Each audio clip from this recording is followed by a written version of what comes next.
Have you ever walked into a fancy place, only to be met with suspicious looks just because of the color of your skin? Have you ever stayed silent when your dignity was crushed, just to prove that you're not what they think you are? Elijah Grant, a well-mannered, sharply dressed black man, just wanted to have a peaceful lunch. But the waiter coldly said, "We don't serve your kind." He could have gotten angry. He could have walked away. But instead, he chose to stay, and that one choice made the whole world bow its head in respect. If it were you, caught between anger and forgiveness, what would you choose? And do you believe that a single act of kindness can truly touch millions of hearts? Join me as we uncover the true story of a man who was refused service in his very own restaurant and the powerful lesson in humanity that left America speechless. If you believe in the power of kindness, don't forget to like, share, and subscribe, because this journey of emotions is just getting started. It was a March afternoon. The wind from Charleston Harbor carried a salty tang and the faint scent of grilled seafood drifting through the old quarter. Sunlight filtered through the thick glass windows of the Harbor and Vine, glinting off the smooth surface of white wine glasses. Everything felt refined, serene, perfectly arranged until the door opened. A black man stepped inside, tall, straight-backed, dressed in a tailored gray suit that hugged his athletic frame. A silver watch gleamed on his wrist. He didn't say a word, just removed his sunglasses calmly, scanned the room, and walked to the host stand. The young waiter, Tyler Brooks, looked him over briefly, then smirked. His voice came out cool and practiced, as if rehearsed. "Sorry, sir, but we have a private event today. We're not taking outside guests." The man tilted his head slightly, his voice low and composed. "I have a reservation. The name's Grant. Elijah Grant." Tyler gave a thin smile. His gaze slid from the silk tie to the polished leather shoes and finally to Elijah's sun-darkened face. Without even glancing at the reservation book, he said, "No name like that here. Maybe you've got the wrong place. There's a burger joint across the street. You might feel more comfortable there." The room seemed to freeze.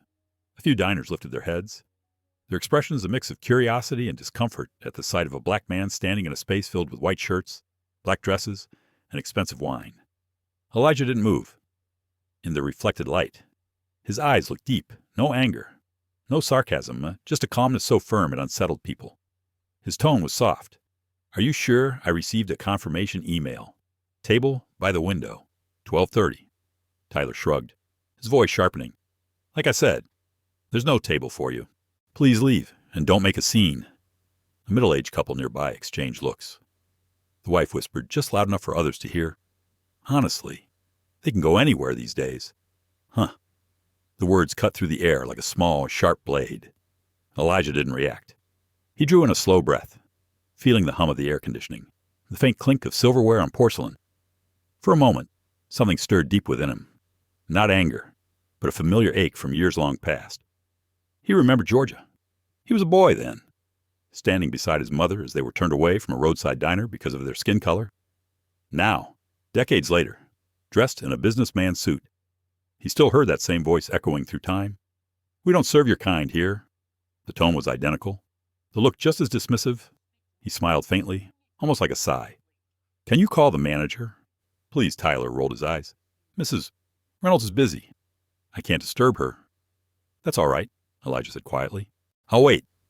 He pulled out a chair near the entrance, beside a vase of dried lavender. Sunlight streamed through the window, illuminating half his face, outlining the sharp edge of his jaw. Tyler watched, irritated. He turned toward the bar and muttered to a coworker, "Who does he think he is? Just wants attention." His words didn't go unheard. A young woman sitting nearby, Grace Chen, a senior majoring in communications, caught every word. She always carried her phone, filming small slices of everyday life for her vlog. She looked at Elijah, at his quiet patience, at the steadiness in his eyes, and she tapped, "Go live." The first frame of her live stream showed Elijah's face, half in shadow, half in light silent, amid the low murmurs and stifled laughter around him. Comments started rolling in almost immediately. "What's happening there? No way. It's 2025, and this is still going on." But inside the restaurant, time itself seemed to hold its breath. A black man, in a room of white. A waiter's cold eyes, heavy with judgment. And silence thick enough to feel like a storm waiting to break. Elijah glanced down at his phone. On the screen, a reminder blinked Grant Holdings. Board meeting in 45 minutes. He turned the screen off, No rush, no frustration, just a quiet exhale. Some meetings, he thought, don't happen in boardrooms. Outside, a breeze from the harbor stirred the white curtains. A drop of condensation slid down a wine glass, tracing the curve of the table. Elijah reached for a napkin and gently dabbed it away. Every movement he made was calm, eerily calm, as if he already knew what was coming next. Moments later, the sound of sharp heels echoed down the hallway. A woman's voice rang out quick, firm, and edged with authority. "What's going on here?" "Tyler." The tension shifted instantly. Elijah looked up. Light from the glass panels caught in his eyes, steady, unflinching, deep as still water before a storm. And that was when Sophie Reynolds, the restaurant manager, appeared unaware that the confrontation she was about to step into would soon shake an entire restaurant chain across America. The air inside the Harbor and Vine that afternoon felt thick enough to touch. The scent of white wine and sizzling steak fat mingled with the rhythmic chime of cutlery on porcelain, forming a kind of polished, expensive symphony. Sunlight streamed through the windows, glinting off dark suits and silver Rolexes, reflecting on half-filled glasses of Chardonnay. The restaurant sat in Charleston's historic district, the kind of place frequented by business elites, politicians, and patrons who had long mastered the unspoken rules of composure, courtesy, and above all, avoiding trouble. But the presence of Elijah Grant threw the entire room off balance. He still sat at the table near the door, posture straight, hands folded neatly on his knees, gaze fixed beyond the window at the small white sails drifting lazily over the harbor. Behind the bar, Tyler Brooks kept glancing his way. The young waiter, maybe 25, short-cropped hair, crisp white shirt, and eyes sharp as steel, leaned toward a coworker and muttered, "Who does he think he is? Walking in here dressed like some executive. You could tell just by looking. He doesn't belong." He didn't whisper quietly enough. A gray-haired man nearby smirked faintly, gave a slow shake of the head, and turned back to his wine. No one in the room said a word, but their reactions spoke volumes. A few quick glances, then eyes darted away. A woman placed her knife down, adjusted her napkin, pretending not to notice, yet her lips tightened. A young man walking past Elijah's table subtly shifted to the side, as if avoiding a brush of contact. All these small, silent gestures blended into something heavier and invisible tension, instantly recognizable to anyone who's ever felt the weight of prejudice. Elijah recognized it well. He'd lived long enough, walked into enough rooms like this one, to know that sometimes contempt didn't need to speak. It only needed a look. He inhaled slowly, feeling his heartbeat stay steady. A memory flickered. His mother, Lorraine Grant, a nurse in a small Georgia hospital. She once told him, "You can't make everyone like you, Elijah, but you can make them respect you by the way you carry yourself." He was 12 when it happened, sitting in a roadside diner where a waitress told his mother they were full, even though half the tables were empty. He never forgot his mother's quiet smile, the soft, "It's all right, honey," that master hurt. Now, dressed in a gray suit and polished black shoes, sitting in a high-end Charleston restaurant, he felt that same ache return. But this time, he wasn't that 12-year-old boy anymore. He'd learned the power of composure not because he was weak, but because he knew anger alone never changes the system. Action does. From the back of the room came the click of heels, sharp, measured, deliberate. Sophie Reynolds appeared, the restaurant manager, mid-40s, blonde hair tied neatly back, an Apple Watch glinting on her wrist. Her eyes scanned the room before settling on Elijah, assessing him like a situation to be handled swiftly and quietly. "Elijah Grant?" she asked, her tone formal, precise. "Yes. I made a reservation." Sophie glanced at Tyler, then back at him. "I'm afraid there's no booking under that name. Perhaps you've mistaken us for one of our other locations. We have 2 more across the city." Elijah met her gaze, his expression calm. "I checked carefully. I received a confirmation email from the Harbor and Vine, complete with your digital signature. Mrs. Reynolds?"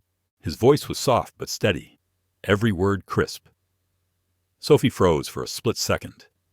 She looked at Tyler, who immediately bent over the reservation book. Her polite smile didn't falter. "If there's been any mistake, I sincerely apologize.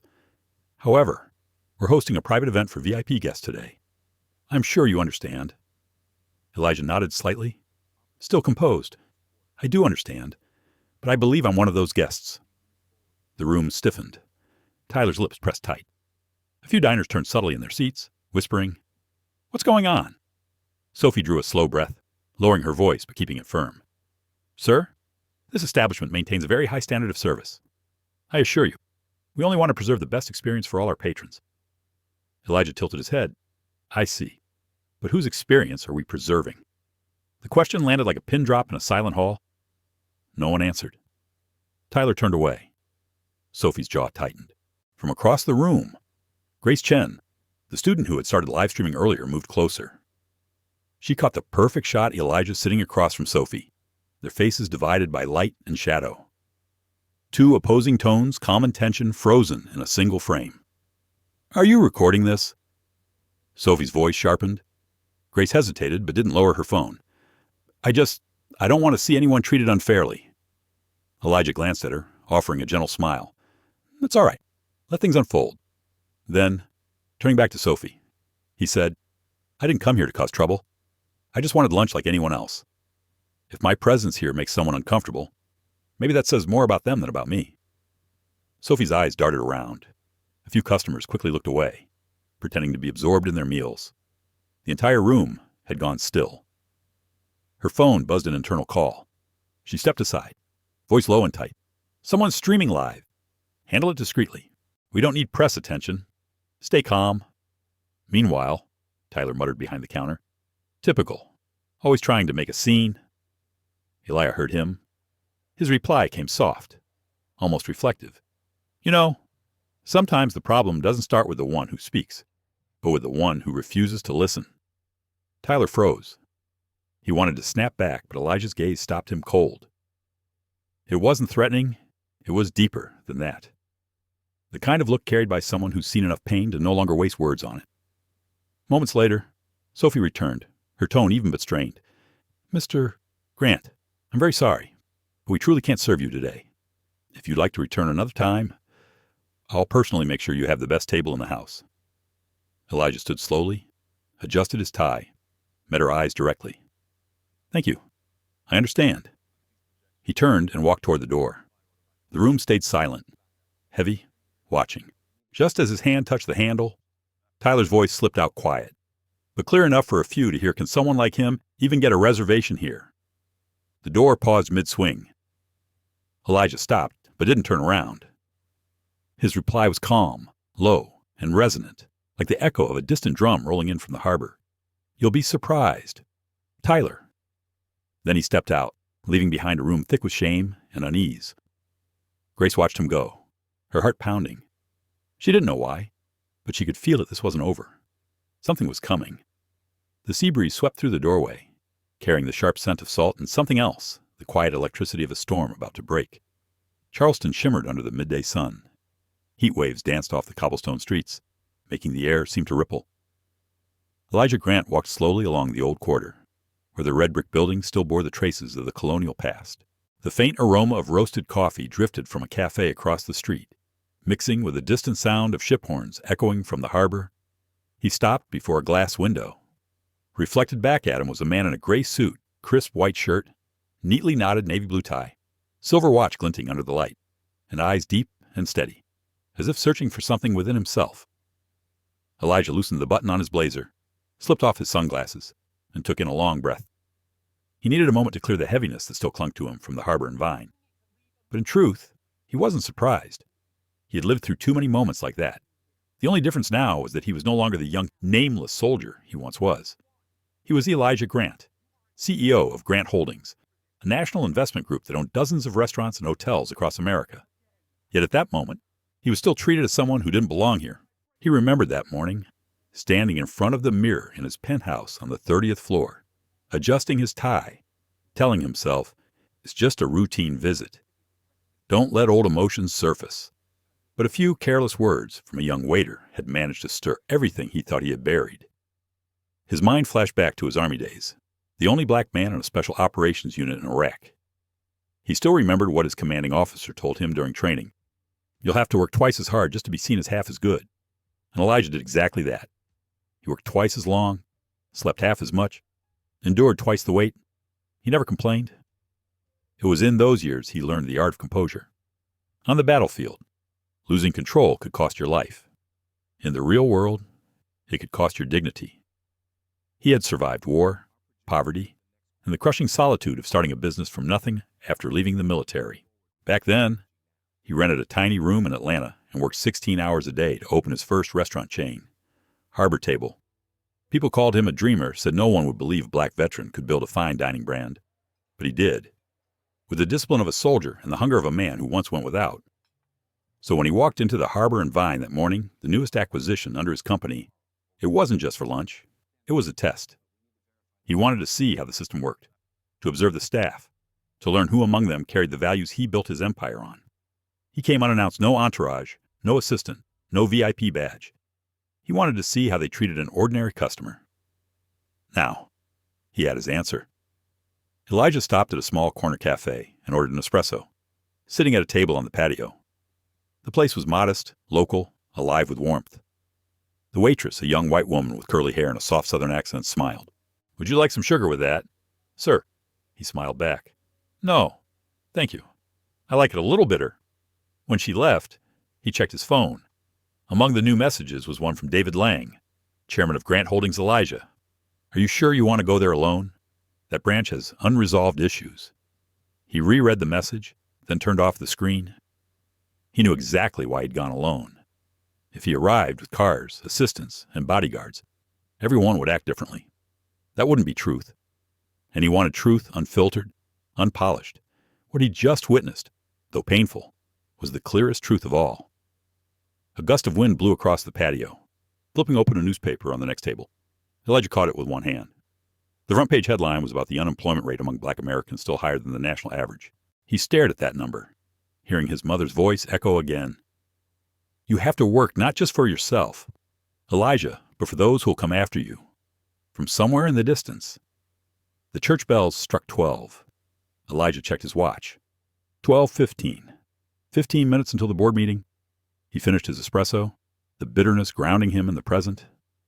Tyler Brooks' face flashed through his mind, the confident, ignorant look of someone who didn't yet understand how blind prejudice could be. Elijah didn't feel anger toward him anymore. Anger only made the heart heavier. But he did feel sadness. Sadness that Tyler couldn't see. He, too, was a victim of a system built on division. His phone buzzed again, a notification from Grace Chen, the college student who had live-streamed the scene at the restaurant. The video, only 20 minutes old, already had over 10,000 views and hundreds of comments. "This is unbelievable. What's the name of that restaurant? People need to know." That man stayed calm and respectful. The waiter should be ashamed. Elijah set the phone down, feeling both weary and oddly relieved. The world was changing faster than ever. Sometimes, justice didn't come from a courtroom anymore. Sometimes, it came from the phone in a stranger's hand. But he also knew social media was just the wave. He wanted to change the tide. After paying for his coffee, Elijah rose and walked toward the harbor. The sea stretched endlessly before him, a deep, glimmering blue. He watched workers, black, brown, white, hauling crates together under the blazing sun, shouting, laughing, sweating side by side. In that sight, he saw the real America, not the one of wine glasses and etiquette, but of ordinary people who worked, sweated, and dreamed together. A quiet certainty settled inside him. It was time to act, not out of vengeance, but out of purpose, for his employees, for his mother, for the children who would grow up watching how he responded. He checked his watch. 12:28. Time to return. On his way back, he called David Lang. "David," Elijah said, voice steady, deep. "I'm about to teach a few people a lesson in respect. Don't worry, I'll do it the right way." David chuckled softly on the other end. "I don't doubt that, my friend. We'll be standing by." Elijah ended the call and slipped his phone into his pocket. Ahead of him, the harbor and Vine gleamed in the sunlight, its bronze logo shining like nothing had ever happened. But inside him, something had shifted a tide that would not recede. He climbed the steps and pushed open the door. The cool rush of air conditioning hit his face, a sharp reminder that this was no longer just about lunch. This was the moment the truth would begin to surface. When Elijah Grant returned to the harbor and Vine, the midday sun had softened, but the air inside was still icy cold. The scent of expensive perfume mixed with grilled seafood hung heavy, thicker than before. Everyone in the restaurant seemed to know what had happened earlier. Eyes followed him as the door closed behind him. No greetings, no smiles. Elijah walked toward the host stand with a calm, steady stride. His gray suit was still immaculate, every crease sharp, every movement composed. He gave a polite nod to the young hostess, who looked visibly uneasy. "Good afternoon. I'm here to see Mrs. Sophie Reynolds." he said in that same even, low voice, calm, but carrying enough weight for everyone nearby to hear. The hostess blinked, startled, then quickly looked down at her tablet. Of course. Mr. Grant, one moment, please.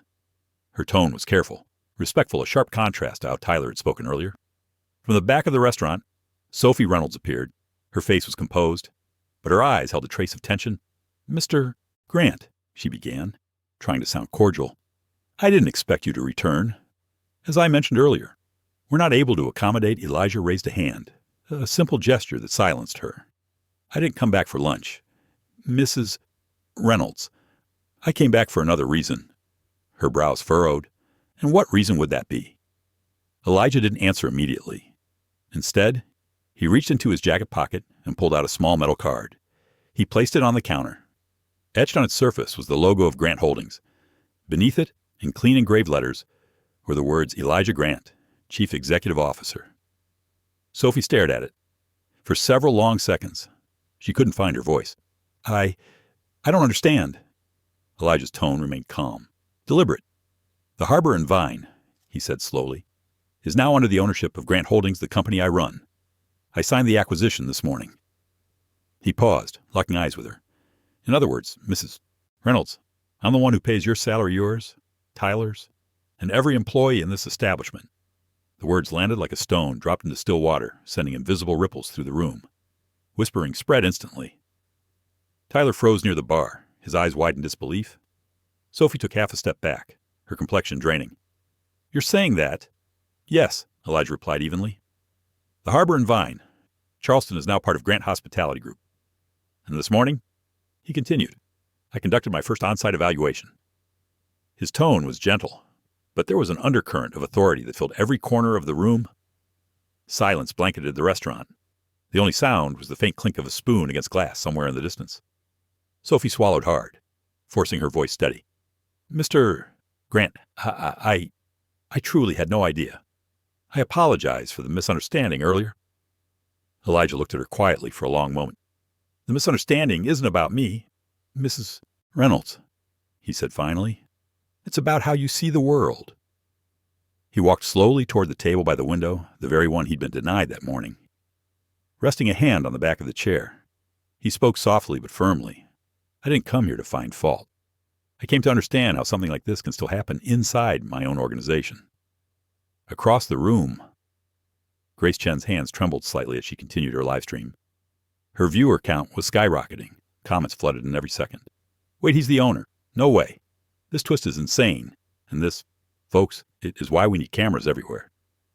Sophie inhaled deeply, trying to compose herself. I take full responsibility, she said quickly. Tyler was only following my direction. I'll make sure this never. Elijah raised a hand again, cutting her off with calm precision. No, Mrs. Reynolds, this isn't just your fault. This is a culture one you allowed to grow here. A culture that says only people who look like us, dress like us, or sound like us are worthy of being served. He turned slightly, letting his eyes sweep across the diners. And it doesn't stop at restaurants. It's in every job interview, every hiring decision, every judgment made in a single glance. Tyler's head hung low. His lips trembled, but no words came out. Elijah fixed his gaze on him. Tyler, let me ask you something. When you saw me this morning, what was the first thing that crossed your mind? Tyler hesitated. His voice faltered.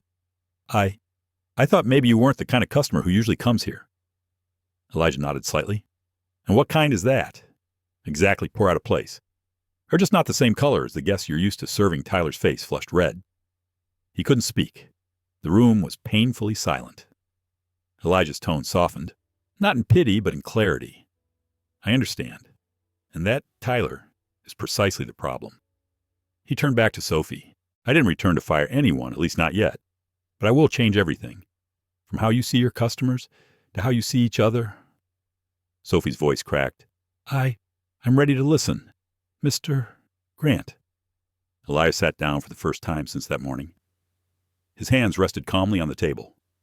You won't just listen, Mrs. Reynolds. You'll learn. All of you will. Not because I'll yell or shame anyone, but because I'll show you that a business is only as strong as its sense of fairness. A few patrons began to clap softly at first, then fading into quiet respect. Elijah turned toward Grace. You, he said with a faint smile. Thank you for recording this. Not for me, but for the thousands of people who'll see that silence never creates change. Grace nodded, eyes glistening. I just felt like someone had to do something. And you did, Elijah replied. Thank you. He looked back at Sophie. I'm calling an all-staff meeting this afternoon. Every employee, every branch. We're going to talk about what needs to change, not just here, but across our entire network. Sophie nodded, shame and gratitude flickering in her eyes. Elijah stood. I don't need your apologies. I need your understanding. Because without understanding, an apology is just decoration. He turned toward the door. Passing Tyler, he paused. Tyler, he said quietly, I used to be you, young, confident, thinking I knew exactly who deserved what. But life has a way of teaching you how little you actually know. You'll have that chance to learn if you're willing. Tyler's voice shook. I'm sorry, Mr. Grant. Elijah nodded. Don't be sorry yet. Just start being better. He pushed open the door and stepped outside. Behind him, silence lingered like the aftermath of a storm. Sunlight streamed through the window, landing on the reserved sign atop his former table, now empty, gleaming softly in the afternoon glow. Grace ended the live stream and turned to Tyler, her voice gentle but firm. You know, she said, if you just smiled this morning and said, Welcome, sir, the world would have never learned your name. Tyler said nothing, but in his eyes, for the first time that day, there was something real remorse and the faint spark of understanding. Out on the street, the hum of Charleston drifted back around Elijah. He knew this was only the beginning. The tide was rising, but this time, he was ready to face the wave. That evening, the city of Charleston was bathed in golden sunset, but inside the harbor and Vine, time felt frozen. Everyone remained stunned after Elijah Grant had walked out. No one spoke. The only sounds were the soft, cautious clinks of silverware and porcelain, and even those soon faded into silence. Outside, however, the world was erupting. On social media, the video Grace Chen had live-streamed was spreading like wildfire. In less than 2 hours, it had passed 1 million views. The hashtags, The Harbor Incident, Elijah Grant, and Your Hidden Racism shot to the top of national trending charts. Thousands of comments poured in. Can't believe this is happening in 2025. I've eaten there before and never again. That man's calm composure. I respect him so much. A few blocks away, Grace Chen sat in a corner cafe, eyes glued to her laptop screen. She never expected her impulsive live stream to explode like this. Her phone wouldn't stop buzzing messages from news outlets, reporters, and friends lighting up one after another. Some warned her to take the video down before the restaurant sued. But deep down, Grace knew this wasn't just about one man's story. It was about something much bigger, something everyone needed to see.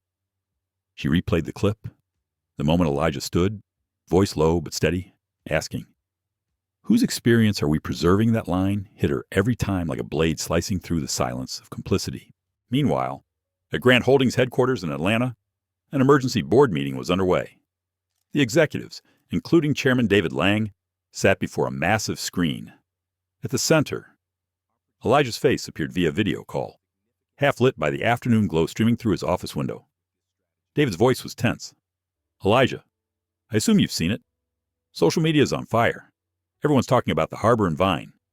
Elijah nodded calmly. I know. And that's why I call this meeting. Another board member chimed in anxiously. What's our move? Reporters are already calling. Some shareholders want an immediate statement. They're worried the stock might take a hit. Elijah leaned back in his chair, his expression unreadable but steady.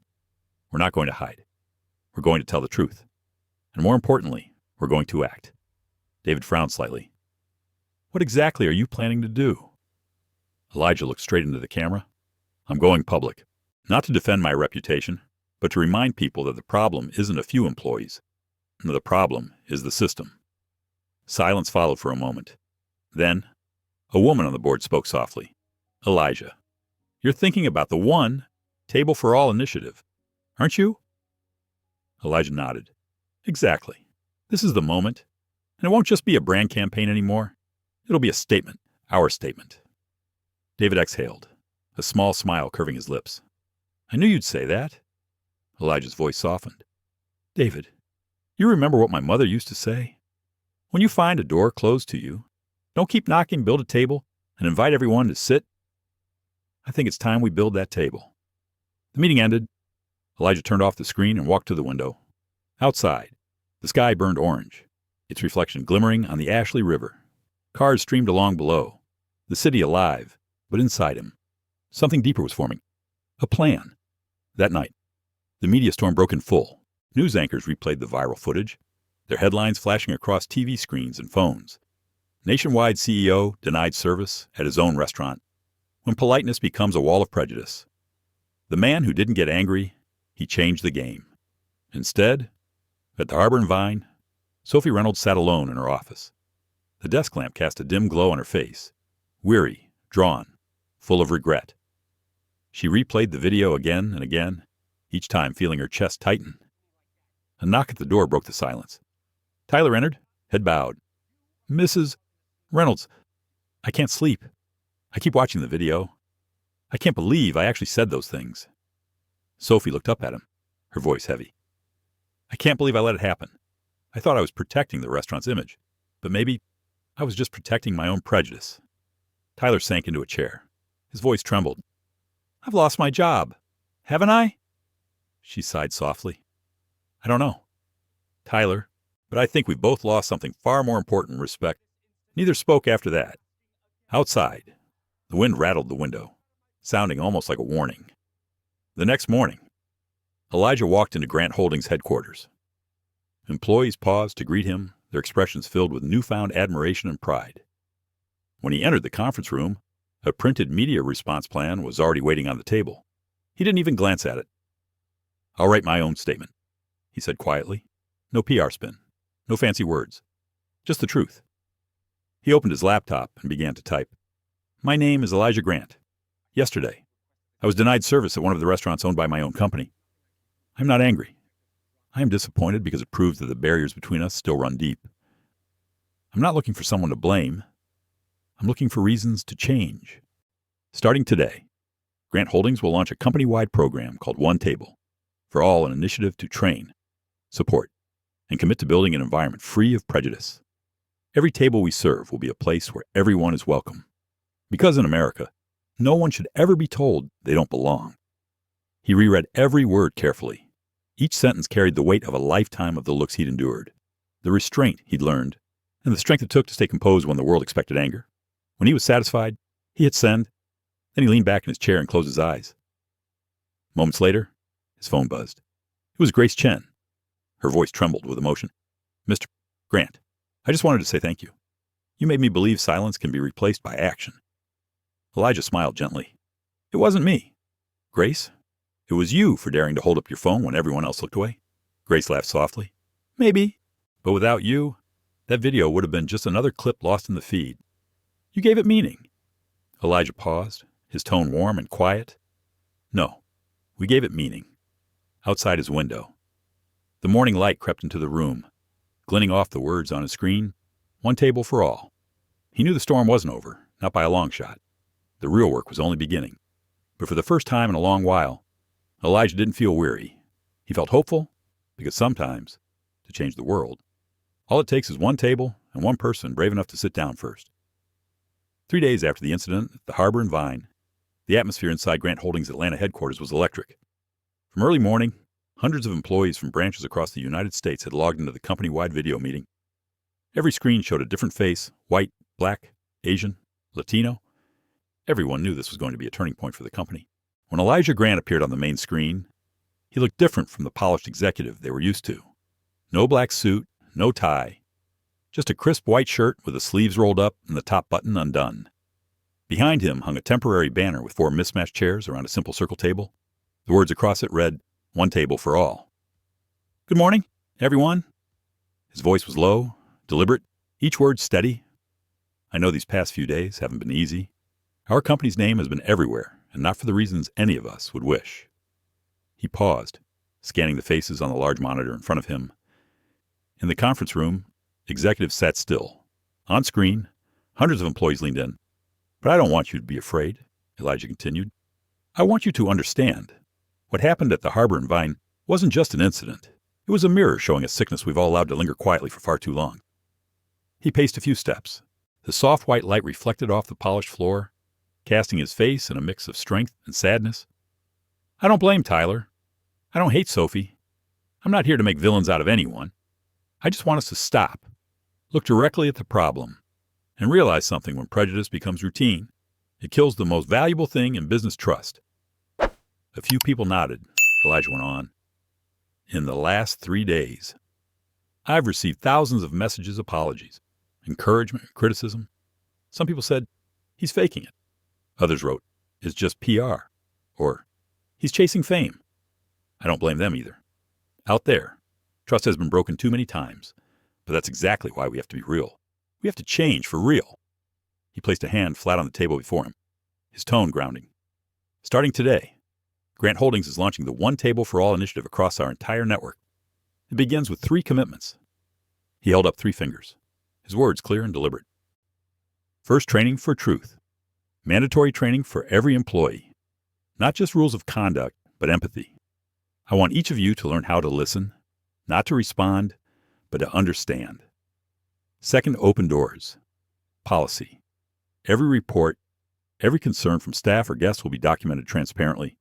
No one gets brushed aside. Every story deserves to be heard. Third, community reconnection.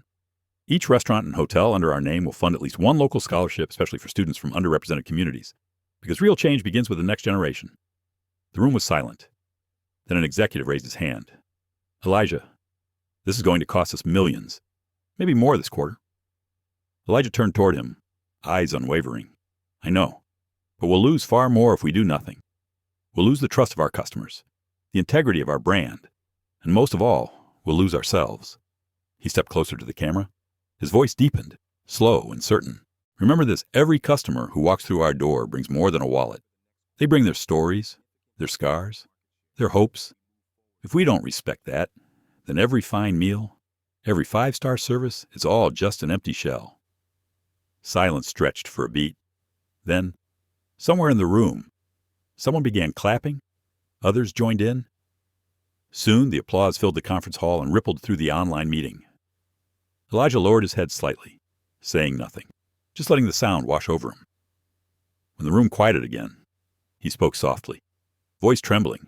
But sure, I used to be that little boy who got thrown out of a diner because of his skin color. My mother cried that day, but she told me, don't let hate decide who you'll become. I've carried her words my entire life, and today, I share them with you. We don't fight back with anger, we rebuild. Behind him, the big screen lit up with a short video montage of employees from every branch serving guests with genuine smiles, Black, white, Asian, Hispanic speaking in English, Spanish, Vietnamese, French, over the images. Elijah's voice played gently. This isn't just a job. It's how we treat people. The entire hall rose to their feet. Applause thundered for 2 straight minutes. Some wiped their eyes. On one screen, Sophie Reynolds bowed her head. In Charleston, Tyler watched the meeting from his phone, his eyes quiet, changed. When the session ended, Elijah stayed behind, alone in the large conference room. He looked at the One Table for All banner on the wall. Afternoon sunlight spilled across it, making the words glow softly. A door opened. David Lang entered, holding 2 cups of coffee. You just made an entire company go silent for 30 minutes, he said, setting 1 cup in front of Elijah. Pretty sure that's a first. Elijah chuckled lightly. I don't want them silent. David, I want them thinking. David sat down beside him. You know, the press is calling your speech the awakening moment of the American service industry. Elijah smiled faintly. I don't need headlines. I just want that tomorrow. When someone walks into any one of our restaurants, they're greeted with a genuine smile. David looked at him with quiet admiration. You've done something most CEOs wouldn't dare turn a scandal into a beginning. Elijah said nothing. He looked out through the glass wall, where the sky was turning violet. For the first time in years, he felt a calm, unlike any other, not because the storm had passed, but because at last, people were starting to talk about what truly mattered. A week after Grant Holdings' historic meeting, what Elijah Grant had started began rippling far beyond the walls of his company. Across the country, the media, social networks, and community organizations were all buzzing about one phrase, One Table for All. Many called it a cultural milestone for the American service industry. On every platform, photos flooded in from Grant Holdings restaurants in New York, Dallas, San Diego, and Chicago servers of every race wearing small pins shaped like a round table with 4 colored chairs. Each time they greeted a guest, their smiles were genuine. Some even added a simple line, "Welcome to one table for all." It was a small greeting, but it carried more weight than any corporate slogan ever could. In Charleston, the Harbor and Vine reopened after 3 quiet days. Sophie Reynolds stood at the entrance, notebook in hand, her demeanor calmer, humbler. She traded her Apple Watch for a simple leather bracelet. The staff, including Tyler Brooks, had all returned. Nobody said it aloud, but everyone knew today wasn't just another shift. It was redemption. When the doors opened, the first guest to walk in was an elderly black woman, around 70, wearing a floral blouse and leaning on a wooden cane. Sophie stepped forward immediately with a warm smile. "Welcome to the Harbor and Vine. I'm Sophie, the manager. Would you like a seat by the window?" The woman studied her face for a moment before nodding. "I'd like that. I was turned away from that very table years ago." Sophie froze. Her throat tightened. "Ma'am," she said softly, her voice trembling, "it's an honor to serve you today." Tyler watched the exchange from a few steps away, a complicated mix of emotions rising in him. Relief, guilt, and something new understanding. As he poured her a glass of water, he whispered, "Thank you for coming back. Ma'am, I'll do my best." The woman smiled kindly. "All you have to do, young man, is serve with your heart. That's all a customer ever really needs." Meanwhile, in Atlanta, Elijah sat in his office reading the first reports of public reaction. Headlines from major publications covered his desk, from a case of bias to a cultural revolution. How one table for all is reshaping America's service industry? He didn't care about the praise, but as he scrolled through photos of his employees smiling, genuinely happy, he felt something warm settle inside him. David Lang entered, holding 2 cups of coffee. "Look at this," he said, grinning. "It's only been a week, and the response is off the charts. The National Restaurant Association wants to partner with us to implement the program nationwide." Elijah took the cup, his tone steady. "David, I don't want this to turn into a marketing campaign. I want it to become a habit as natural as saying good morning." David nodded with a knowing smile. "I get it. But sometimes, good habits start with strong messages. And you gave people one they won't forget." Elijah didn't reply right away. His eyes drifted toward the window, where the Atlanta sky was unusually clear. He thought of his mother, Lorraine Grant. If she were alive, she'd probably be smiling now, proud that the little boy once turned away from a diner had opened doors for thousands of others. His phone rang. It was Sophie. Her voice trembled slightly, but it was bright. "Mr. Grant, I just wanted to thank you. The restaurant's full again, but more than that, everyone's changed. Tyler's attending the new training sessions, and the guests, they say they can feel something different in the air." Elijah smiled. "Thank you. Sophie, keep that feeling alive. Real change doesn't come from pressure. It comes from awareness." Her voice cracked with emotion. "You gave me a second chance. Mr. Grant, I won't waste it." When the call ended, Elijah sat quietly for a while. He knew forgiveness was the hardest thing, but it was also the only thing that truly moved people forward. That evening, a national TV network aired a special feature on One Table for All. Elijah had agreed to appear for a live interview. As the studio lights came on, the host asked Mr. Grant, "Why didn't you fire or sue the people who discriminated against you?" Elijah looked straight into the camera. "Because I don't want them to be afraid," he said. "I want them to understand. Fear changes behavior temporarily. Understanding changes people permanently." The host nodded. The audience applauded. In that moment, Elijah wasn't just a CEO. He was a man telling a story America needed to hear. After the broadcast, Grant Holdings' inbox flooded with messages from strangers, from customers, from people who'd been quietly hurt before. One read, "Thank you, Mr. Grant. I'm an immigrant, and I once had a waiter pretend not to hear me. When I saw your video, I cried. You made me believe there's still hope." Elijah read every line carefully, his hand tightening slightly around the phone. Those words, not profits, not headlines, were the real reward. Back in Charleston, Grace Chen continued documenting the Harbor and Vine's transformation in short video clips. She filmed Tyler serving the elderly woman, the staff's genuine smiles, the customers laughing together. The video ended with a quote from Elijah. "When you sit at the same table with someone, you acknowledge their worth." Her post went viral again, not as outrage, but as inspiration. Restaurants across the country began putting up signs reading, "Everyone's welcome here." Schools reached out to Grant Holdings asking to include the story in empathy and leadership programs. Elijah hadn't expected One Table for All to grow this fast. But his happiness wasn't about recognition. It was about seeing seeds of kindness begin to sprout. That night, as he left the office, he paused by the company's brass logo on the wall. Below the name Grant Holdings was a new line that had just been added. "We don't build restaurants. We build respect." Elijah smiled. Maybe every storm needs a place to begin, and sometimes that place is simply a dining table where people find the courage to sit together once more. Night settled quietly over Atlanta. The city still glowed below, but inside Elijah Grant's 30th floor apartment, only the soft yellow light of a desk lamp shone across a blank sheet of paper. On the table sat a half-finished glass of red wine and a silver fountain pen resting between a few tentative lines of handwriting. Elijah sat upright, the weight of reflection in his posture. He picked up the pen again, and in neat, deliberate strokes wrote the opening words, "Dear Mother, Lorraine Grant." He stopped. For a moment, the ticking of the wall clock and the distant hum of traffic were the only sounds in the room. The air itself seemed heavy with memory. Elijah closed his eyes suddenly. He was 10 years old again. He could see himself standing outside a small roadside diner in Georgia, clutching his mother's hand. The waiter's voice echoed, flat and cold, "We don't serve colored folks." He remembered the way his mother's grip tightened, not in anger, but in calm resolve. She smiled faintly, bent down, and whispered, "Let's go, baby. We'll eat somewhere we're welcome."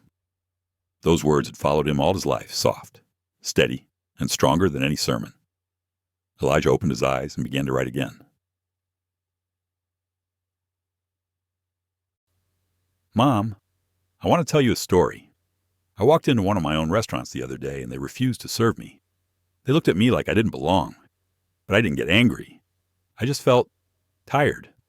Not tired of being judged, but tired because everything you taught me is still so painfully true. You told me, you can't force people to respect you, Elijah, but you can teach them how by the way you live. Mom, today, I think I finally did that." He paused.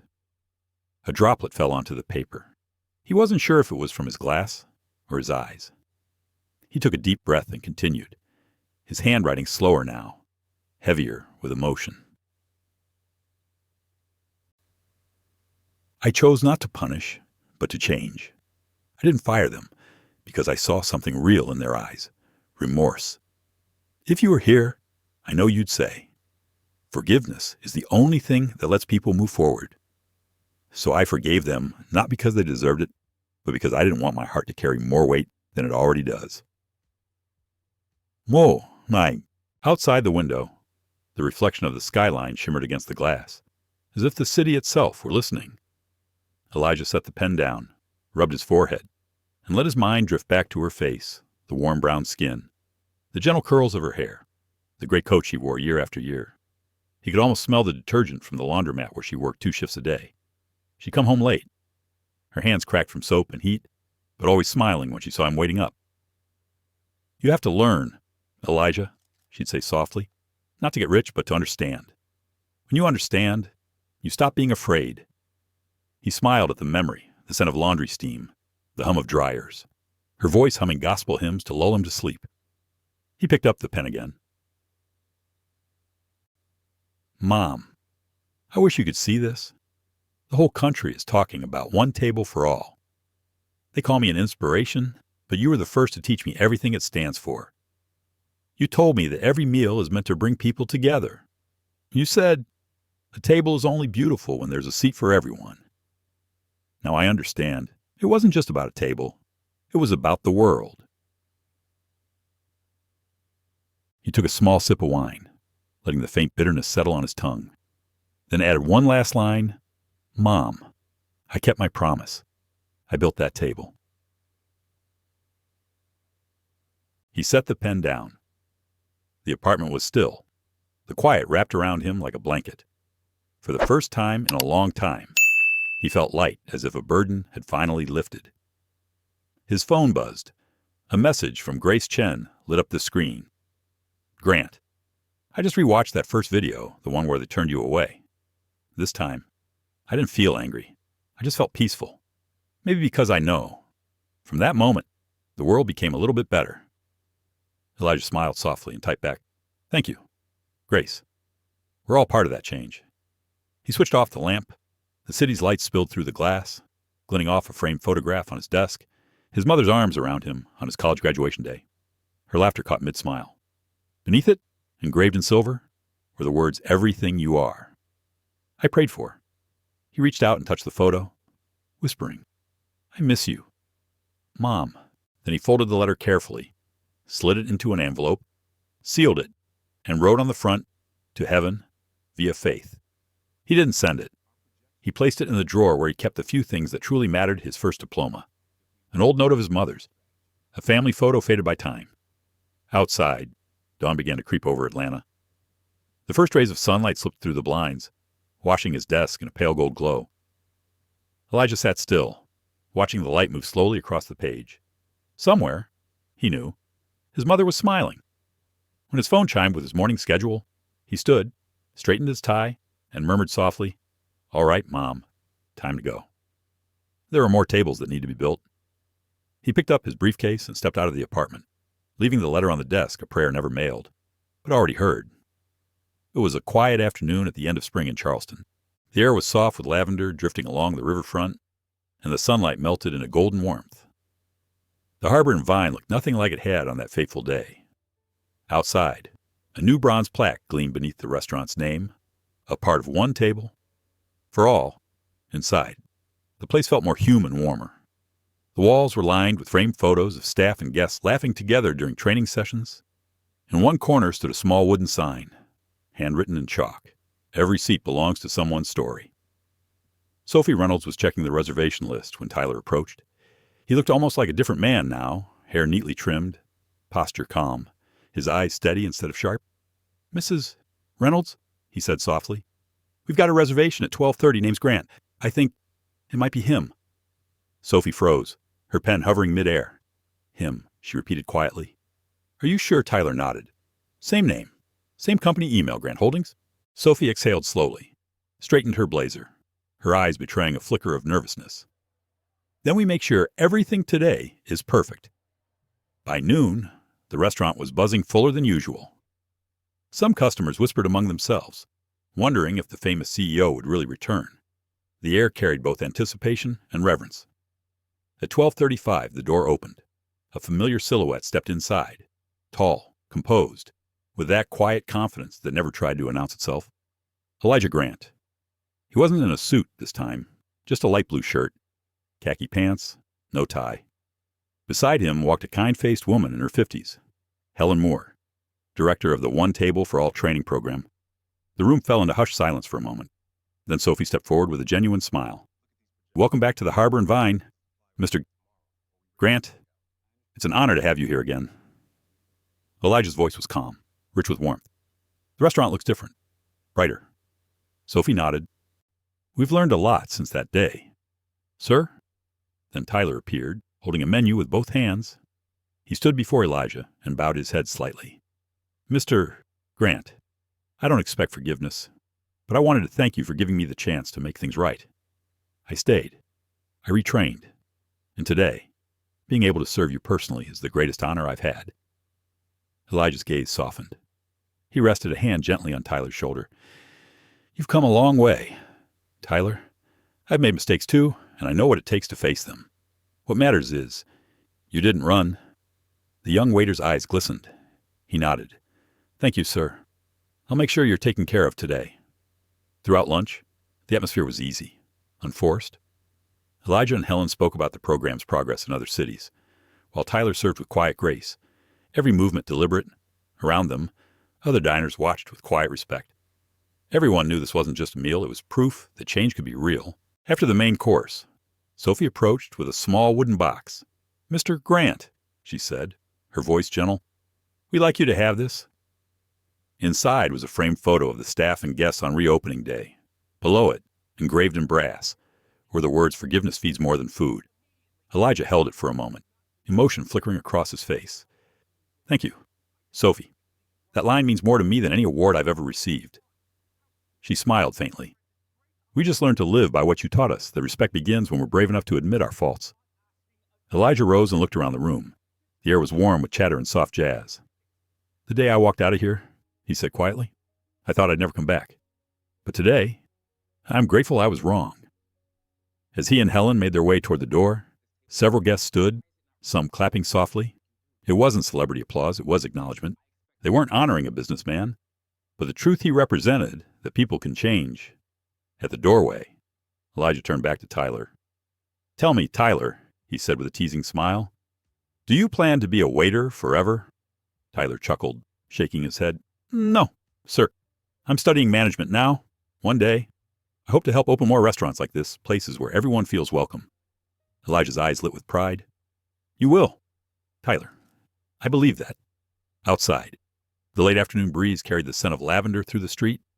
Helen walked beside him and said softly, You know, Elijah, sometimes forgiveness doesn't just heal others. It heals us, too. Elijah looked up at the clear blue sky, a faint smile curving his lips. You're right. I think I needed today more than I realized. On the way back to his hotel, his phone buzzed. A notification from Grace Chen. Her latest video, The Harbor and Vine After the Change, had just crossed 10 million views. In it, Grace narrated the full journey from the day of the incident to the restaurant's rebirth, ending with Elijah's own words, Forgiveness isn't forgetting. It's deciding not to let pain control you anymore. He stopped on the sidewalk, watching the video play. Comment after comment filled the screen. This story made me believe in people again. I called my dad after watching this. We hadn't spoken in years. Forgiveness really is freedom. Elijah smiled, not the smile of triumph, but of quiet peace. As the sun began to dip, he walked down to the riverfront near the Arthur Ravenel Bridge. The water shimmered with streaks of gold, and the wind tugged gently at his shirt. He stood there for a long moment, watching the waves glisten like liquid light. And in that silence, he understood every journey that begins with pain can still end with grace. So long as we have the courage to look back and choose kindness over bitterness. 3 months after Elijah's return to the Harbor and Vine, the One Table. For All movement was no longer just a Grant Holdings initiative. It had become a symbol of a new spirit of openness across America's service industry. Over 200 restaurants, cafes, and hotels nationwide had voluntarily joined. Major publications, the New York Times, The Atlantic, and Forbes ran features calling it the most humane transformation the service sector has seen in a decade. Elijah kept his quiet morning routine. His office overlooked downtown Atlanta glass towers glinting in the golden dawn. Standing by the window, coffee in hand, he watched sunlight spill between the buildings. Pride stirred in him, but so did humility. He knew this was only the beginning. The phone on his desk rang. It was David Lang, his voice bright with excitement. Good news. My friend One Table for All has just been invited by the Department of Labor to advise their new National Workplace Equality Training Program. You've been confirmed as the keynote speaker in Washington next month. Elijah chuckled. All I ever wanted was to serve a decent meal. Now I'm supposed to give a speech in the Capitol. Life really does have a way of coming full circle. David laughed. Get used to it. When someone does the right thing, the world finds its way to their door. After they hung up, Elijah opened his inbox. Hundreds of messages poured in daily from restaurant owners, teachers, students, and ordinary people. One message made him pause. Dear Mr. Grant, my name is Miguel. I own a small diner in Texas. My wife, who's Mexican, was once insulted by a customer because of her accent. After watching your video, we decided to hang a One Table for All sign at our door. Last week, a group of regulars came in, smiled, and said the place felt warmer than before. Thank you for giving us hope. Elijah read it twice. His eyes softened. He didn't need metrics or media reports. A single letter like that was proof enough that his path mattered. That afternoon, he met with Helen Moore to discuss expanding the program abroad. Helen's tone brimmed with energy. Elijah, we've received an invitation from a hotel chain in London and a culinary organization in Canada. They want to learn from us. Do you think it's time to go beyond the U.S.? Elijah leaned back, thoughtful. Helen, I don't want this to turn into a global brand chase. I want every place that adopts it to do so from the heart, not for the logo. Helen smiled gently. I understand, but maybe the world's ready. Maybe it just needs to hear this, that respect is humanity's common language. He nodded. Then we'll do it, but we start the same way we began, by listening, not preaching. A week later, Elijah flew to New York for a leadership conference. Hundreds of executives filled the hall. When he took the stage, he had no slides, no visuals, only his story. He told them about the day he was refused service, about seeing his younger self reflected in the fear of a young waiter, and about how forgiveness had opened a door not just for him, but for thousands of others. When he said, "A table isn't just for eating, it's for truly seeing each other," the room fell completely silent. Then, applause erupted and swelled until it filled every corner. After the talk, a middle-aged white woman approached him. "Mr. Grant," she said, extending her hand. "I'm Amanda Lewis, owner of Maple and Stone Hotels in Toronto. I've managed my business for 15 years, and I've never seen anything that's made my staff reflect on themselves like this. I want to bring the spirit to Canada. Can we work together?" Elijah shook her hand, smiling. "I don't sell models, Mrs. Lewis, but I'll gladly share the heart behind it." That evening, back in his hotel room, he received a call from Grace Chen. Her voice carried its usual lightness. "Mr. Grant, have you seen the news? They're calling one table for all America's dining table. The clip I filmed of your speech just hit 3 million views." Elijah laughed. "Grace, you're becoming the storyteller of a whole movement." She giggled. "No, I'm just showing people what's real. You're the one giving it meaning." He paused, his voice softening. "Thank you, Grace. But truth is, without a storyteller, the story loses its voice. You've kept that voice alive." After they hung up, Elijah stepped out onto the balcony. The night wind brushed past him. The city below glimmered like a sea of fallen stars. He thought about everything: the diner in Georgia, the elegant restaurant that once turned him away, and the strangers now hanging welcome everyone signs on their doors. He remembered his mother's words. A table is only beautiful when everyone has a seat. Now, the table had more than 4 chairs. It was growing large enough to hold the world. He smiled quietly and looked up at the sky. "Mom," he whispered, "I think I'm starting to understand what goodness really means." The next morning, as he left his hotel, a group of young hospitality workers recognized him. They rushed over, asking for a photo. One of them said, "Thank you, Mr. Grant. Because of you, we learned that service isn't just a job, it's a way to create respect." Elijah shook each of their hands, his eyes bright. "No, thank you. You're the ones making it real." As he stepped onto the street, sunlight poured over his shoulders, warm and golden. Across Times Square, a massive digital billboard lit up with bold white letters, "One table for all. The world needs more seats." Elijah stopped and looked at it for a long moment. Then he smiled. A new door had opened, and this time, he knew, it would never close again. That summer, when the One Table for All movement was at its height, it seemed Elijah Grant had everything: fame, respect, and a legacy most people only dream of. But the higher he rose, the more he understood the light of recognition always casts its own shadow of doubt. In July, a major newspaper ran an editorial titled "Elijah Grant Hero" or "PR Genius." The piece hinted that the movement might just be a clever marketing ploy for his company. Within hours, social media ignited. Some defended him fiercely. Others began to question everything. David Lang walked into Elijah's office, holding the paper. "I know you're not going to like this one," he said quietly. Elijah glanced at the headline, his expression calm. "David, I'm used to being misunderstood. When I was a poor kid, they said I wasn't good enough. When I succeeded, they said I got lucky. Now they say I'm pretending to be righteous. I suppose, to some people, a black man can't be both successful and sincere." David sighed. "I get it, but you need to brace for a media storm. They're digging into your past, even personal stuff." Elijah looked out the window where soft rain streaked the glass. "Sometimes, David," he murmured, "people just need a reason to doubt goodness." That afternoon, he met with Helen Moore to discuss expanding the program into Europe. But Helen looked weary. "Elijah," she began, "I just got emails from several branches.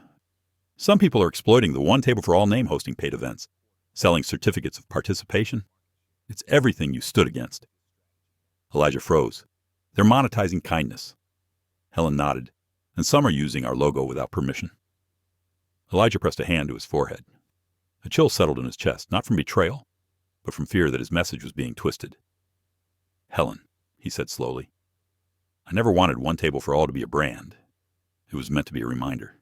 If people forget that, then all of this loses its meaning." Helen placed a comforting hand on his shoulder. I know. But maybe this is part of the test. When something good grows, it's always tested, just like light must pass through darkness to be seen. That night, Elijah went home to his Atlanta apartment.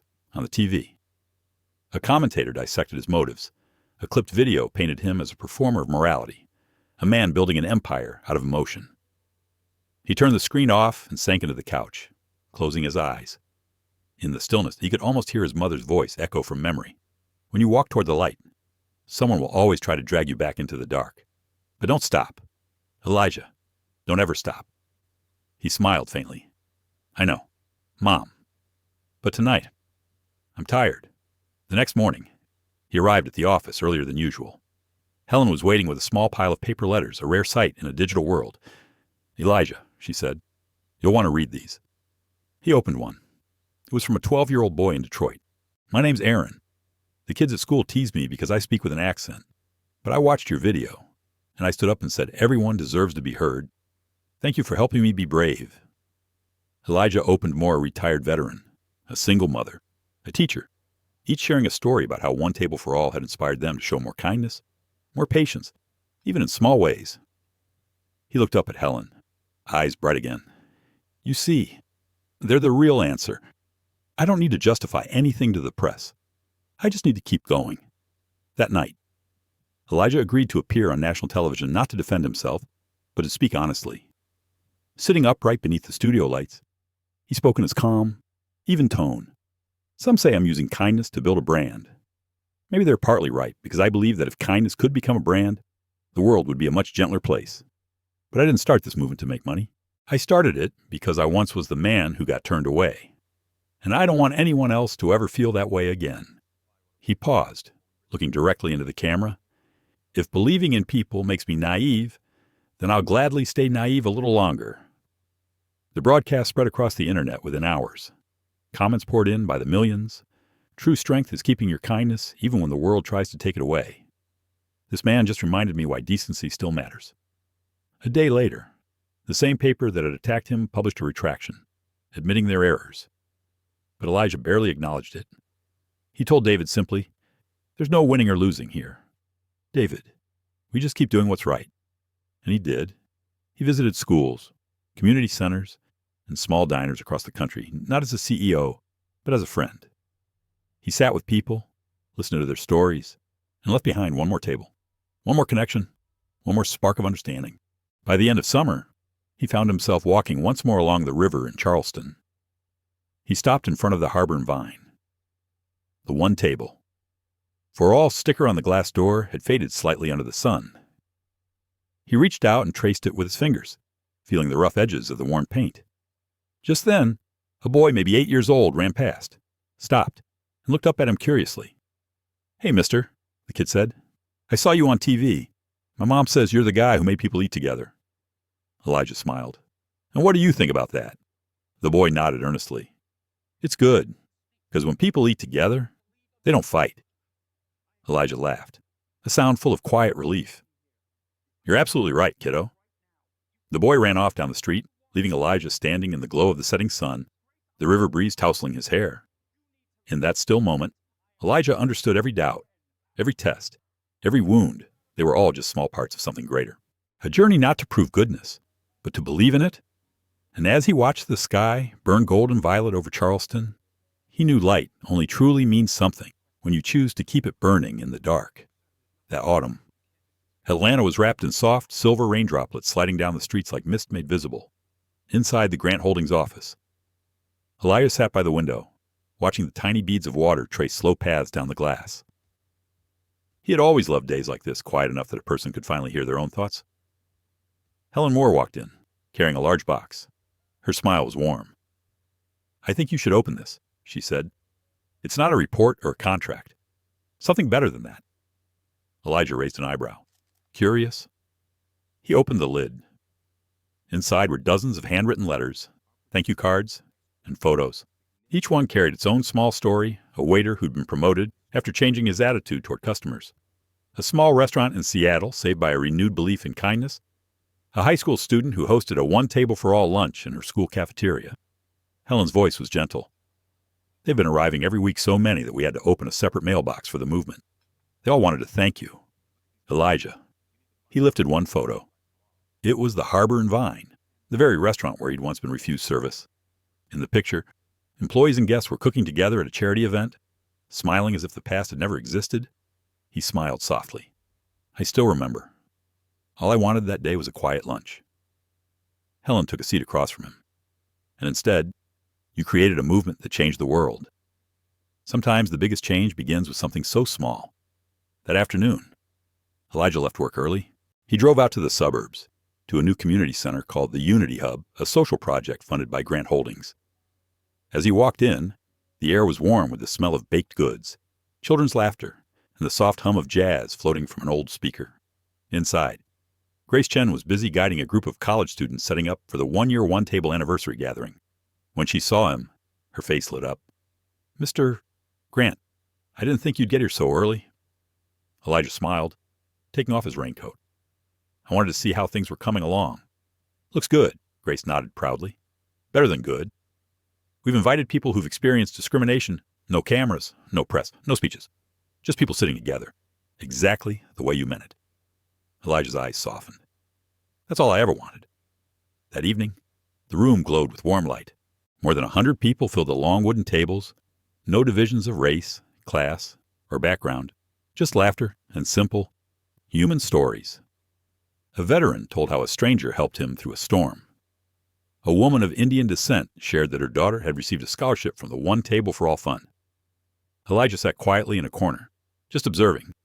He didn't need a microphone or a spotlight. It was enough simply to sit among people who were rediscovering faith in one another. Grace came over with a cup of hot ginger tea. Are you really not going to say a few words, she asked. Everyone would love to hear from you. Elijah shook his head gently. Not tonight. Grace, tonight. I want to listen. Sometimes silence is the greatest way to say thank you. Then a voice rose from the back of the room. Mr. Grant. Everyone turned. A tall, middle-aged man stepped forward. Elijah recognized him instantly, Marcus Thompson, the former security guard from the Harbor and Vine, the one who had once stood silently as Elijah was turned away. Marcus held a microphone, his hands trembling slightly. I'm not good at public speaking, he began, but I need to say this. A year ago, I nearly escorted you out of that restaurant. I told myself I was just doing my job, but really, I was staying silent when I saw something wrong. After that day, I changed. I'm now head of security for the restaurant group, and I teach my team one rule. Now listen before you judge. Applause filled the room. Elijah stood, walked over, and shook Marcus's hand. You taught me the other side of that, Elijah said softly. That courage isn't always about action. Sometimes it's about the courage to change. The applause grew louder, mixed with laughter, tears, and the sound of people clapping for one another. When the evening ended, rain still fell outside. People left in pairs, sharing umbrellas, swapping stories, laughing as they splashed through puddles. Elijah stood under the awning, watching the rain glimmer in the yellow street light. Behind him, Helen said quietly, Elijah, this rain feels like the world's way of saying thank you. He smiled, his voice low. Maybe it is, because tonight, I felt something no success or money could ever give real gratitude. When almost everyone had gone, Grace approached again. I'm working on a new video, she said. It's called The Ripple. I want to show how this movement has changed people, not through words, but through emotion. Would you be in the final scene? Elijah looked at her with gentle eyes. I will, but I don't want to say anything. I just want to sit at the same table where it all began. The next day, filming took place at the Harbor and Vine. The opening shot. Elijah sitting alone at the corner table, gazing out the window as rain drizzled outside. Then, one by one, people walked in. Marcus, Sophie, Tyler, Helen, Grace, and guests of every color and story. They sat together, smiling, sharing food. No dialogue, just soft piano music and the sound of falling rain. The camera slowly circled the table, capturing hands reaching out, laughter mingling, eyes meeting. The final frame lingered on Elijah's face, calm, warm, full of quiet peace, as his voice, deep and gentle, filled the background. We can't change the past, but we can create a present so beautiful that the past no longer hurts. When the video was released, the internet lit up. Millions shared it. That final quote spread like wildfire, repeated in captions. painted on cafe walls, whispered in classrooms. The press called it the most healing short film of the year. And that night, as the rain continued to fall over Atlanta, while the world talked about him once again, Elijah sat quietly by his apartment window sipping tea, watching the rain, smiling to himself. Because deep down, he knew this rain was more than weather. It was a thank you. From life, from the people who chose to change, and from himself for never stopping to believe that kindness is never wasted. Winter came early to Atlanta that year. A light veil of frost covered the streets, and the city's golden lights shimmered against the glass towers, calm, cold, and quietly beautiful. Inside his office, Elijah Grant sat at his desk, turning the pages of a new proposal, a project he'd been nurturing for months. On the cover, embossed in gold letters, was the title Grant Fellowship for Hospitality and Leadership, a scholarship fund for young people who dreamed of rising in the service industry. Helen Moore entered, setting down 2 steaming cups of coffee. Working early again, Elijah. He smiled. I've been thinking. It's time to start planting seeds for the next generation. One Table for All can't just remain a collection of inspiring stories. It needs to become real opportunities. Helen took a seat, her expression warm. Have you decided where to start? Elijah nodded. In the places people overlook poor neighborhoods, rural towns, communities where kids never imagined they could walk into a fine restaurant, let alone run one. I want them to see that kindness can be a craft worth mastering and a career worth being proud of. Helen paused, touched. You know, Elijah, maybe this is the most beautiful part of your journey when kindness stops being a story and becomes a chance. 3 months later, the fellowship officially launched. The ceremony took place at Savannah State College, a modest community campus filled with students from all walks of life. The hall was decorated simply, no giant screens, no luxury banners, just a few flags bearing the words "Build tables, not walls." Elijah stood at the podium, facing hundreds of young faces, most of them first-generation college students. He shared his story once more the day he was denied service, and how from that wound, he learned resilience, empathy, and grace. You can't always control how people treat you, he said, his deep voice steady, full of warmth. But you can always choose how you respond, choose kindness, choose strength, choose to stand up, because sometimes your kindness will be the thing that changes someone else. Down below, eyes glistened. A young woman with brown skin stood up and shouted, Mr. Grant, I want to be the first in my family to manage a restaurant. I want to help others the way you've helped us. Elijah smiled, and I believe you will. After the ceremony, he walked the campus with Helen and Grace Chen, now an emerging documentary filmmaker. Grace held her camera, capturing moments of Elijah laughing and talking with students. You still don't like being called a symbol, do you? She teased. Elijah chuckled. I never wanted to be one. I just want these kids to know they can be themselves and still succeed. Grace grinned. You realize that's exactly why you are one. That evening, back in his hotel room overlooking quiet Savannah, Elijah sat by the window, watching the city lights flicker. He thought about the path that had brought him here from a single denied meal to a movement that had touched an entire nation. And all of it began with one choice not to respond with anger, but with grace. His phone buzzed. A text message from Marcus Thompson. Mr. Grant, you'll want to hear this. One of the new fellows in the scholarship program is the son of Jaden Brooks, the waiter from the Harbor and Vine. The boy said his father taught him that mistakes don't define a person. What you do to fix them does. Elijah stared at the message for a long moment. Outside, the night reflected in his eyes, glimmering like water. He whispered, maybe the best seeds grow in the soil that's been wounded before. Weeks later, he visited the first fellowship training center in Chicago. In a modest classroom, 18 students were learning everything from cooking to customer service to leadership. When Elijah walked in, no one recognized him at first. But once Helen introduced him, the entire class rose to their feet, clapping wildly. A young man stepped forward, his hands trembling. Sir, I just want to say, I've watched all your videos. My mom was once denied a job because she's a black woman. When I saw you stand up, I realized I could too. Elijah took his hand firmly, his voice low and kind. Remember this, son. You don't have to be like me. You just have to be better than who you were yesterday. The young man's eyes welled up. The room fell silent, then filled with applause. Helen stood at the back, tears glistening down her cheeks. Later that afternoon, as Elijah left the training center, he stopped by the parking lot on the wall nearby. Someone had painted a mural, a long wooden table surrounded by people of every color, age, and gender. In the center were the words, "Everyone belongs somewhere." Elijah stared at it for a long time. Then he took out his phone, snapped a picture, and sent it to Grace with a message. "This is what I want to leave behind, not my name, but a seat for everyone." That night, Grace posted the photo online with a caption, "From one table that said no to a million that say welcome. Thank you, Elijah Grant, for proving that kindness can be as powerful as any empire." The image went viral. Across the country, schools, cafes, and restaurants began building Grant Tables community tables where anyone could sit, eat, and connect, free of charge, no reservations required, just an open heart. A week later, Helen brought Elijah a short report. "You might want to see this," she said. He opened it. Over 700 Grant tables built in 42 states. Elijah smiled and took a pen.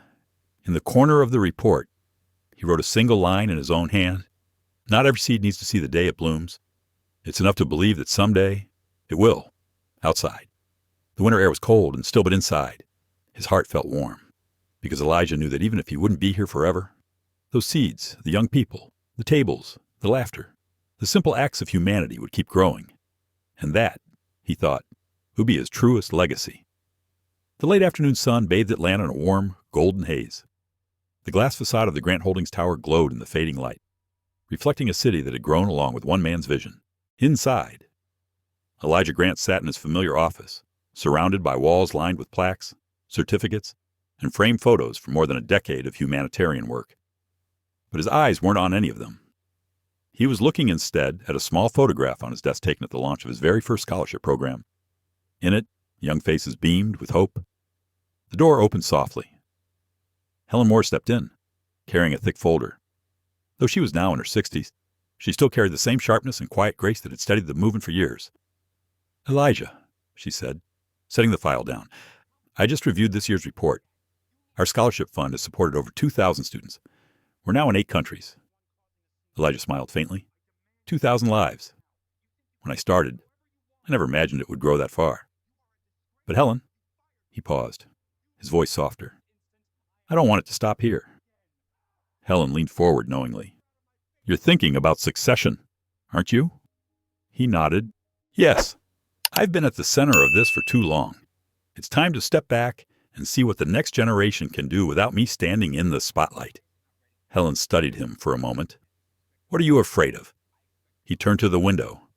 Outside, the light was dimming, shadows stretching across the city. "I'm afraid the flame might go out once I'm gone. One table for all shouldn't just become a headline in some old magazine. It has to live on inside people." Helen smiled and reached across the desk, placing a hand over his. "Elijah," she said gently, "flames don't die when you've taught others how to light them." Her words lingered soft, certain, and true. That afternoon, Elijah drove out to Charleston. The harbor in Vine had become both a landmark and a symbol, not just for its cuisine, but for what it represented. When he walked in, Sophie Reynolds, now the CEO of the entire restaurant group, hurried to greet him. "Mr. Grant, it's so good to see you. It's so good to... We've been waiting. There's something special we want to show you."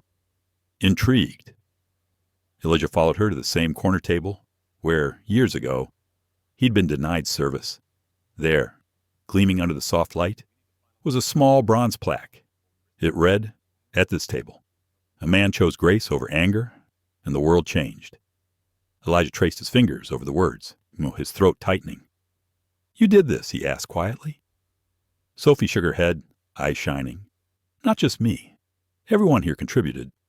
We wanted to make sure this table never leaves so people remember why this place exists."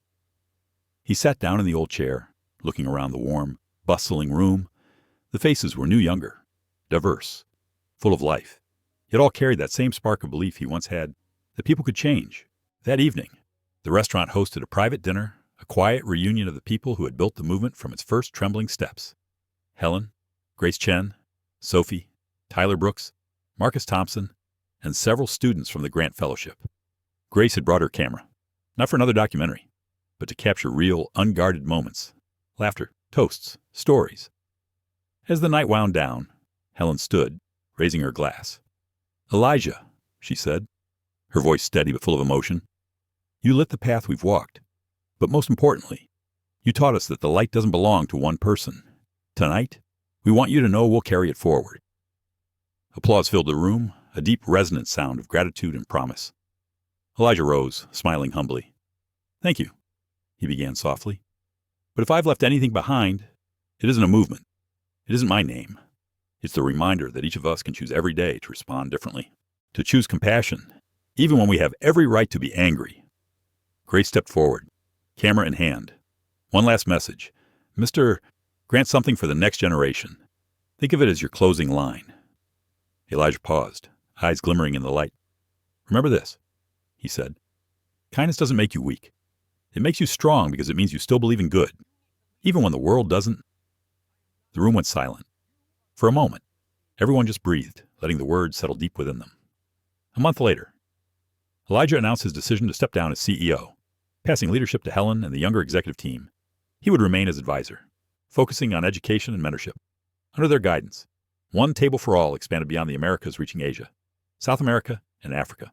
One crisp winter morning, Elijah visited Howard University, the same school that had once given him his first scholarship.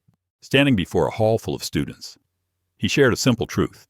"When I was your age, all I wanted was to sit at the table I'd once been turned away from. But now, I've learned it's not about your seat.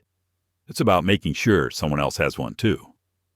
After the lecture, a young woman approached him, tears glistening. "Mr.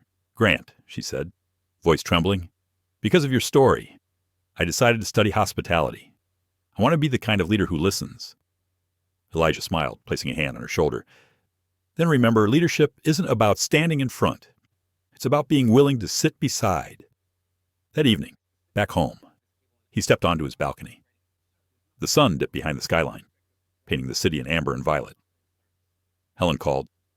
"Elijah," she said softly, "I just saw the news. They're nominating you for the National Humanitarian Award." He chuckled. "I don't need any more awards, Helen. It's enough to know the fire's still burning." Her voice warmed. "It's not just burning, Elijah. It's a forest now." When the call ended, Elijah sat quietly, gazing at the horizon as the city lights blinked on one by one. He whispered, almost to himself, "One day, I won't be here, but maybe what I've left behind won't live in walls or buildings. It'll live in the people who still believe in kindness." A soft wind moved through the open window, stirring the curtains. Below, life went on. People dining, laughing, connecting. Somewhere in that maze of glowing windows, someone was sitting at one of the thousands of Grant tables, unaware that in doing so, they were keeping his flame alive. And in that dim golden light, Elijah closed his eyes, a peaceful smile resting on his face. He knew, deep down, he had done enough. Spring arrived quietly in Charleston, soft as a breath.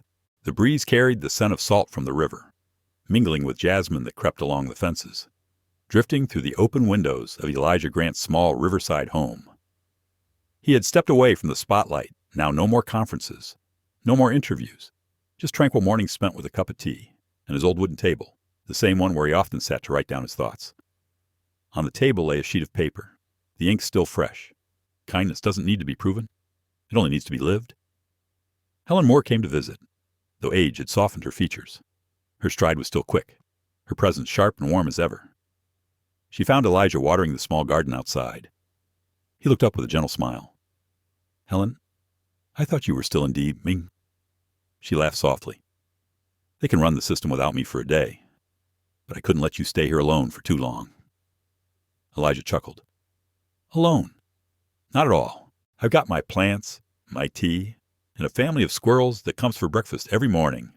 Helen smiled, though her eyes betrayed a flicker of melancholy. "You know, they still talk about you every day. One Table for All has gone global now. A school in South Africa just built a table in your name." Elijah sat down on the porch bench, letting the sunlight warm his face. "The world's funny, isn't it, Helen? I only wanted a peaceful lunch once, and now children halfway across the planet are saying thank you for it. Life has a wonderful sense of humor." Helen said nothing.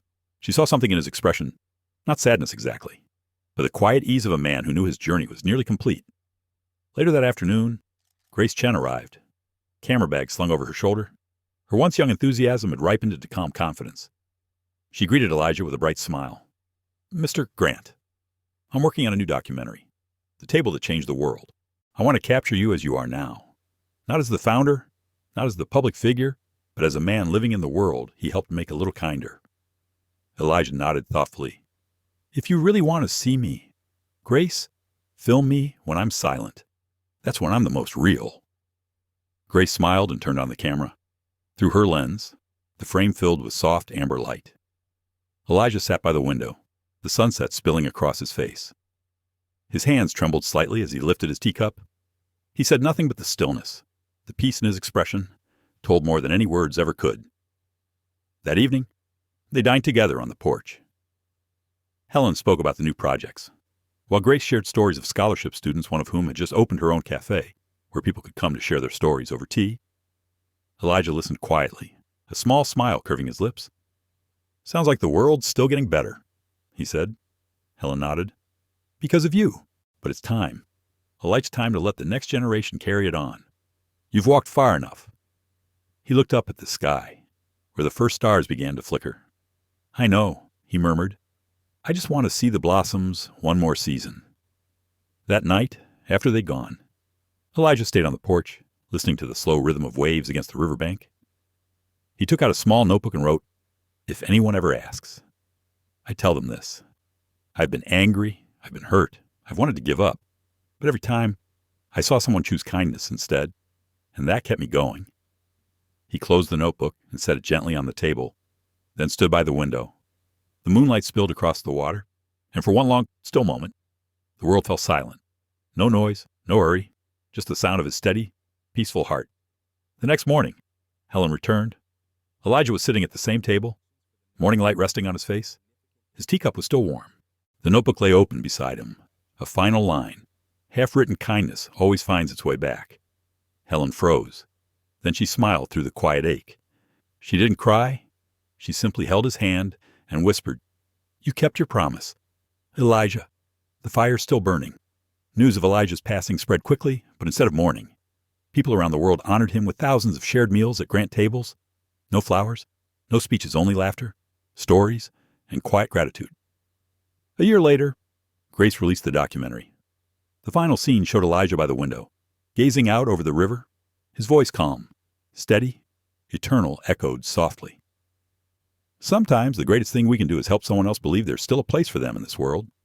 When the screen faded to black, the words appeared. In loving memory of Elijah Grant, 1968-2038. And for several long seconds, the audience didn't move. They stood in silence, not out of sorrow, but out of reverence. From that year forward, on Elijah's birthday, people everywhere began to celebrate one table day gathering at cafes, homes, and restaurants around the world. They sat together, shared stories, and reminded each other that kindness, even when quiet, is still the most powerful force there is. In her later years, Helen sat in the foundation's office, sunlight slanting across her desk. She looked up at a framed photo of Elijah smiling and whispered, You never left, Elijah. You just stayed quietly in every good thing the world still does. Outside, golden light flooded the streets. Somewhere, someone sat at a Grant table and began telling a story, a new story at the very same kind of table where it had all begun. 10 years after Elijah Grant left this world, the city of Atlanta still glowed every night, and in the heart of its main square stood something new, the Grant Table Memorial Plaza. At its center rested a long oak table surrounded by hundreds of chairs. Across its surface, carved in elegant lettering, were the words, For everyone who ever felt unseen, this table is for you. On the morning of its dedication, hundreds gathered people from every corner of the country and beyond. They brought flowers, handwritten notes of gratitude, even old photographs worn with time. Helen Moore, now nearing 70, stepped up to the podium. Her voice was gentle but steady. Elijah once said that kindness doesn't need an audience. But today, if he could see us all here, I think he'd smile. Among the crowd were many young faces, some who had never met Elijah, but had lived by his message. One of them was Malcolm Brooks, son of Jaden Brooks, the waiter who, decades earlier, had refused to serve Elijah that fateful day. Now Malcolm was the CEO of the Harbor and Vine restaurant group, or, when invited to speak, he stood before the massive oak table, his voice trembling. My father used to say that his mistake was the greatest lesson of his life. But it was Mr. Grant's forgiveness that changed everything. One act of grace transformed not just him, but our entire family. If it weren't for Elijah Grant, I wouldn't be standing here today. The crowd fell silent. It wasn't an empty, awkward silence. It was sacred, heavy with feeling. Nearby, Grace Chen, now an award-winning filmmaker with international acclaim, captured the ceremony through the same old camera Elijah had once called the witness of kindness. Afterward, she joined Helen by the table. "I can still hear his voice," Grace whispered. "It's like he's still here telling the story through the wind." Helen smiled, eyes glistening. "He never left. Grace, he's just sitting somewhere else listening to all of us speak for him." As the afternoon faded into evening, the plaza remained alive with laughter and conversation. Families, friends, strangers all sat together around the great oak table, sharing food and stories of kindness. A young brown-skinned boy chatted easily with an elderly white woman, the two laughing like lifelong friends. A middle-aged woman told of how a Grant Fellowship scholarship had helped her become a teacher for immigrant children. A married couple spoke of opening a cafe where anyone could eat whether they could pay or not. Helen watched quietly, eyes wet with pride. "This," she murmured, "this is what Elijah meant, a table with no walls, only open hearts." Grace lowered her camera. "Helen," she asked softly, "do you think this movement will last forever?" Helen turned to her, her gaze steady and kind. "Nothing lasts forever, Grace, but kindness. Kindness has its own way of coming back. Maybe one day, people won't remember Elijah Grant's name, but they'll still sit down together, share food, and listen, and that's the true legacy." Night descended. The plaza glowed under warm lamplight. Volunteers, all unpaid, moved gracefully among the tables, serving bowls of steaming soup and fresh bread. A little girl looked up at her mother. "Mom, who was Mr. Grant?" Her mother smiled. "He was someone who believed everyone deserves a seat at the table." The girl's eyes widened. "Is he still alive?" "No, sweetheart," her mother whispered. "But sometimes good people don't need to be alive to still be here. They live through the good things we do." A soft wind brushed across the square, lifting one of the thank you notes from the table. It floated gently, then landed right at the center. On it were the words, "Thank you, Mr. Grant. Because of you, I believe there's still a place for me in this world." Helen picked up the note, pressed it to her chest, and smiled toward the night sky. The next morning, a major newspaper ran a headline, "The Table That Never Emptied." The editorial closed with these words, "Elijah Grant didn't just change how people saw each other, he changed how they saw themselves. And when a world learns to sit down together, kindness stops being an ideal and becomes reality." A few weeks later, Malcolm invited Helen and Grace to the grand opening of a new Harbor and Vine restaurant in Chicago. In a quiet corner of the dining room stood a small round wooden table with a simple sign, "Reserved for Kindness." Malcolm explained, "We call this the Grant Table. Every night, it stays open for anyone who needs a seat. No reservations, no introductions. Just come." Helen stared at the table, emotion welling in her chest. She whispered, "Elijah once said a single table could change the world. Maybe. I finally believe him." That evening, as the restaurant buzzed with customers, a homeless man stepped hesitantly through the door. "Excuse me," he asked. "Can I sit at that table?" The server smiled. "That's exactly what it's here for, sir." He sat down. A warm bowl of soup was placed before him. A group of young diners nearby struck up a conversation. They shared bread, laughter, and for a moment, nobody's past or status mattered, only humanity. Across the room, Helen and Grace watched in silence. Helen whispered, "You see, Elijah, your table has never been empty." Grace nodded, her voice barely above a breath. "And I don't think it ever will be." Outside, snow began to fall light and quiet. The restaurant's golden light spilled onto the street, painting the cold night in warmth. The world, vast and imperfect, still carried shadows, but somewhere, there would always be a table waiting a place for anyone who needed to believe that kindness still existed. And so, the story of Elijah Grant lived on, passed from table to table, from person to person, like a small, unending flame that warmed every heart willing to sit, share, and listen. The story of Elijah Grant isn't just about racism, it's about something far deeper, how we face pain, and how we choose to respond to it. In life, all of us have been misunderstood, looked down on, or treated unfairly. But what defines us isn't what happens to us. It's what we choose to do afterward. Elijah could have fought back. He could have let anger define who he was. But instead, he chose grace. And that choice, quiet, powerful, and human, made him eternal in the hearts of others. He showed us something timeless. Kindness isn't weakness. It's the strongest force there is because it makes people want to be better. Life will never be fair, but we can choose to be fair in the way we live, in the way we treat each other. When we choose compassion, we don't just heal others, we heal ourselves. And maybe that's the greatest legacy Elijah left behind. A table that never stays empty, a place where everyone is seen, heard, and respected. Because in the end, kindness isn't about grand gestures or perfect speeches. It's about the quiet courage to stay gentle in a world that isn't. And as long as one person chooses kindness, that table, that hope, that flame will never fade. Thank you for watching until the very end. If you believe the world needs more stories like this, stories that remind us of who we can be at our best, don't forget to like, share, and subscribe. Together, let's keep the light of humanity burning one story, one heart, and one table at a time.